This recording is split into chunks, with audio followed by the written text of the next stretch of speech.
Okay, so we've created a wireframe, we've laid our elements in, we're roughly looking at them, the proportions are off. So I'm going to go ahead and increase the size of this frame, sort of align it with the logo.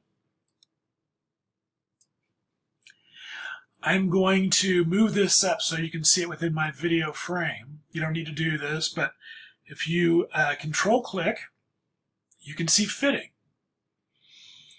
And I'm going to go ahead and fill the frame proportionally. So now I've enlarged it. Now maybe that's a little bit too large. I'm going to hold down the Shift, Option, and Command keys, and I'm going to proportionally scale this element down a little bit. Shift, Option, and Command, and scale these elements down. All three have to be done. Otherwise, if I hold down the Shift key, I'm not scaling the element.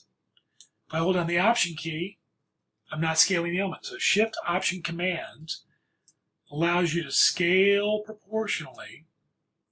Shift, Option, and Command together allow you to scale the element proportionally.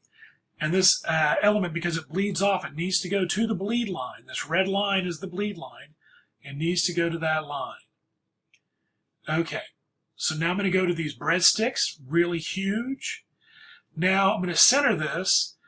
I'm going to use the direct select key, and you can see as I roll over, the brown edge shows the actual size of the image. It's huge. If I use the direct select arrow, I see the box that it is contained in. So these are two separate visualizations you're seeing. The selection arrow selects the container that it's in. The direct select actually selects the content within the box. So I'm going to move this up a little bit so you guys can see the pull down. I'm going to use Control Click. Whoops. Go to Fitting. And let's try fitting the content to the frame. Now it looks good, but let me look over here.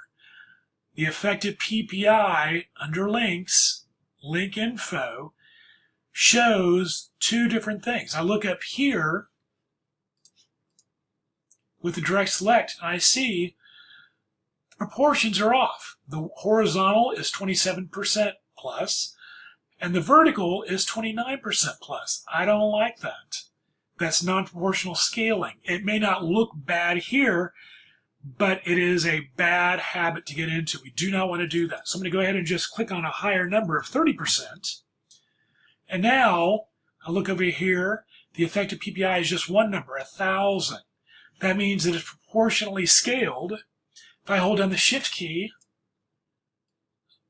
I can see it scaling. If I do not hold down the Shift key, I warp it. We do not want to do that.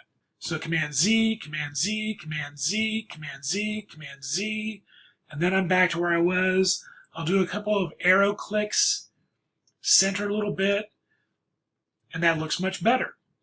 Now Papa Ruggiero here. I'm going to go ahead.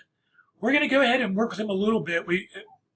I can pull this open. We can see that that's where the image ends, right here at his belly. We're going to go ahead and do some proportional scaling later on him. Right now I'm going to go over to this pizza. And another thing I can do, I'm going to go ahead and again move it up so you guys can see this.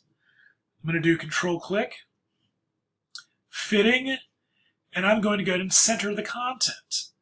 That's a knocked out or KO, knocked out image. And I centered it within the box. Lastly, my bottle of wine.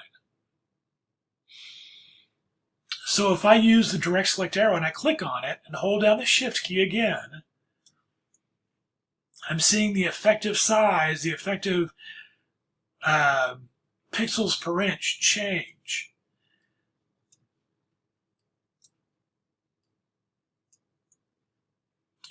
And so I've scaled it using the direct select arrow and the Shift key. And again, I'll do a control click fitting, and I'll go ahead and center the content, and it centers it horizontal and vertical within the frame. So there we go. Using several different options. All these elements are also found within object fitting. It's all these elements here under object and then fitting. So you're going to play around with these options as we continue on through the course.